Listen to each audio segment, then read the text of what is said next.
in the news. I saw it in the news. What are the odds that you saw it too? What are the odds? What are the odds? Hey, Tony P, what are the odds? Hey, what's going on, everybody? My name is Tony P. This is Tony P. Oddcast. Bringing weird and wacky news from around the world. The theme song was Greg Klima. Bringing awesome theme songs from around the world. Y'all, I messed up. I already messed up. Show's been going 14 seconds. Got off work at a decent hour. I was like, oh, man, I got some time. I'm just going to chill out. Let's play on my phone a bit before I record my podcast to make dinner. And then I got really hungry. I'm like, man, I'm really hungry. I didn't cook yet. I didn't record yet. So now here we are. I'm hungry, and I'm just talking into the microphone. I'm not cooking anything. I'm not eating anything.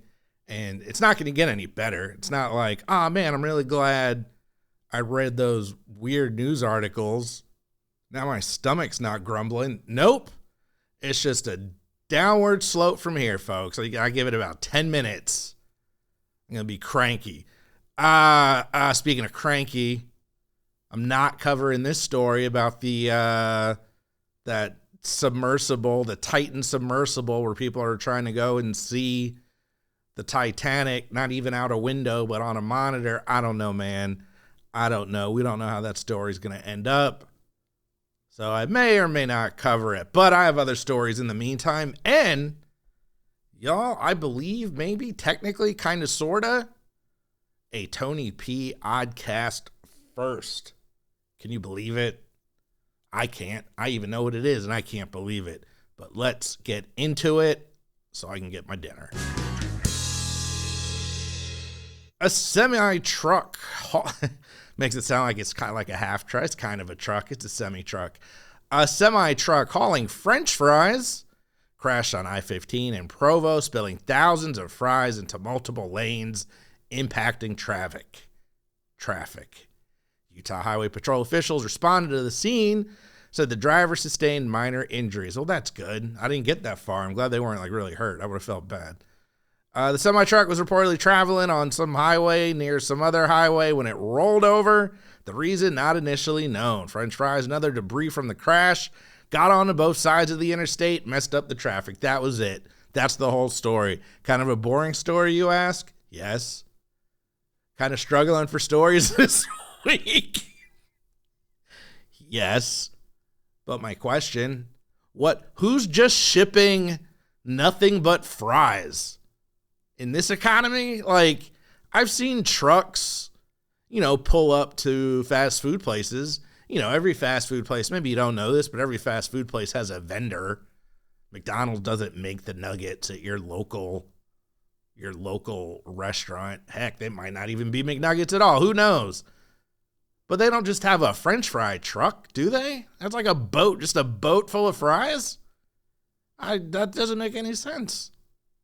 They bring in a bunch of stuff. Or then I was like, well, maybe it's like an Ore-Ida truck. They don't have Ore-Ida trucks just for nothing but fries. They got no tots. There's no hash browns also on that truck. Well, now I want to know. It's a super short story. Do I know anyone in Provo, Utah? Why are they driving trucks of nothing but fries on the I-15? I should have did more research. I'm sorry. That's the whole story. That's it. Truck tipped over, spilled some fries, nothing but fries. I don't know where it was going. I don't know where it was coming from. I don't know why it just has fries. The mystery will remain. Maybe the French fry truck was headed to gas station in Tulsa, where a gas station employee is accused of asking a friend to find someone else to rob the gas station so he could go home. I get overwhelmed when things are overcomplicated. I'm often heard at work saying, man, you're overcomplicating this. This isn't that difficult. Most things are not that difficult. Most processes, pretty simple. Let's not make it complicated. Finding a friend to find someone to rob a place so I can go home early sounds like the absolute most complicated way to go home early. According to the Tulsa Police Department, the investigation began when the employee, Isaiah Jones, reported that a man walked into the store and handed him a note that read, "Give me all your money or I will shoot you." Well, that's it ain't even my money. Like, I don't care, dude. Jones complied and the suspect left with the cash. All right, simple enough. However, police said there was more to the story than what appears, like a transformer. Stephen Jones confessed to the robbery. Oh boy, here we go. But he said his friend Elia Locke set up the crime because Isaiah Jones had asked her, Elia, if someone could rob the store so he could go home early. Everybody has bad ideas. I've had bad ideas, man. Come on, we're only human. But this bad idea went through 3 levels of people, and nobody at no point said, "Hey, that's kind of a bad idea." Much like trying to find the Titanic. But again, we're not talking about that today. Police said Locke was arrested for an outstanding warrant and provided the text messages that corroborated the story. Dang.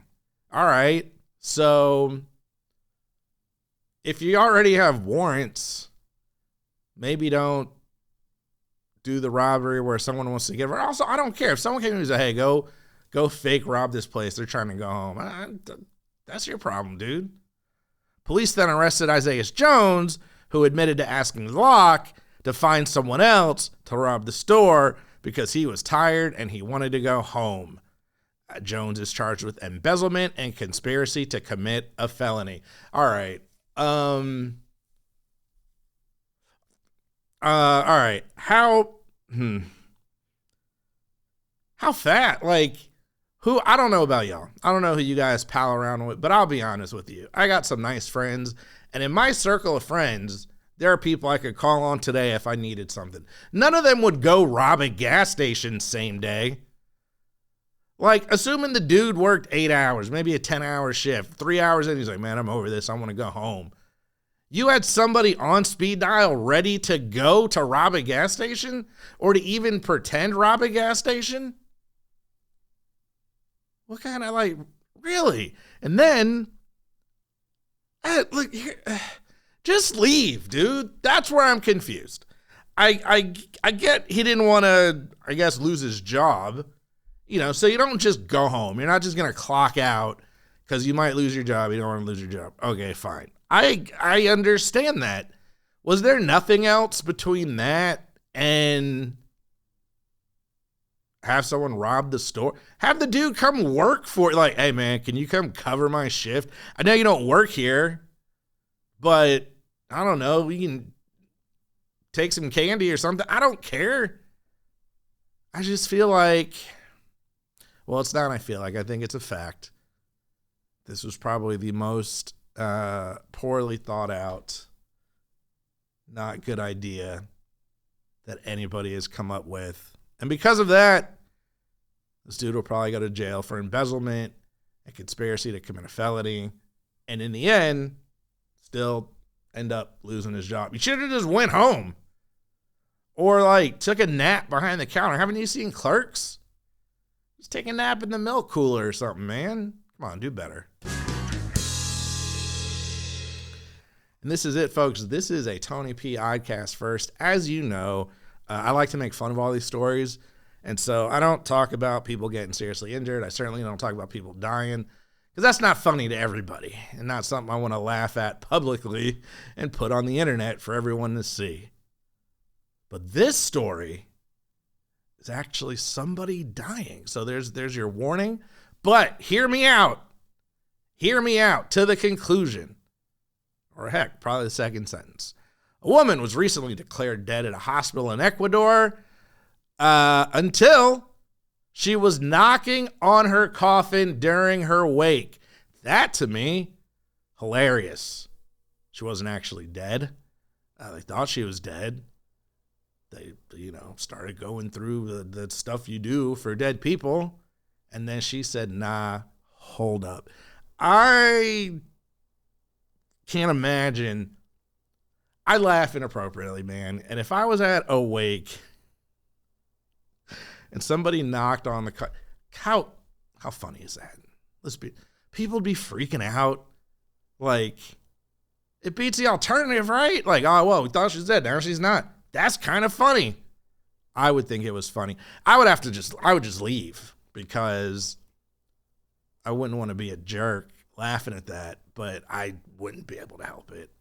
I would just like, oh, I guess it's over. I'm leaving. And then I'd go laugh in my car. Anyway, long story short, prompted a government investigation into the hospital. Well, I think that's fair. And that's the whole story. I thought there was more to it. There is a little more to it. I did read other articles. Apparently, they thought she was dead. Clearly, she wasn't. And unfortunately, I don't think she's in the best of health, you know, when people mistake you for being dead. But the fact is she was alive and said, I'm not ready to go just yet. And it freaked everyone out. Man, I'm sorry. That might be inappropriate. I thought it was hilarious.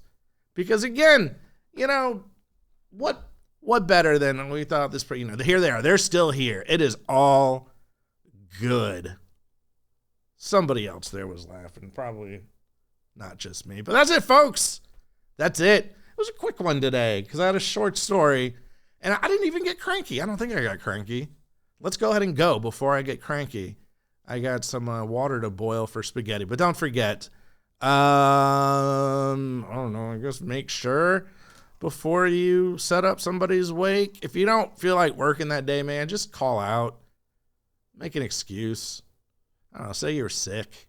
Fake a doctor's note before you fake a robbery. And somebody let me know, where are they just hauling truckloads of French fries? I'm so confused now. I'm not going to be able to sleep thinking about those tasty, tasty French fries.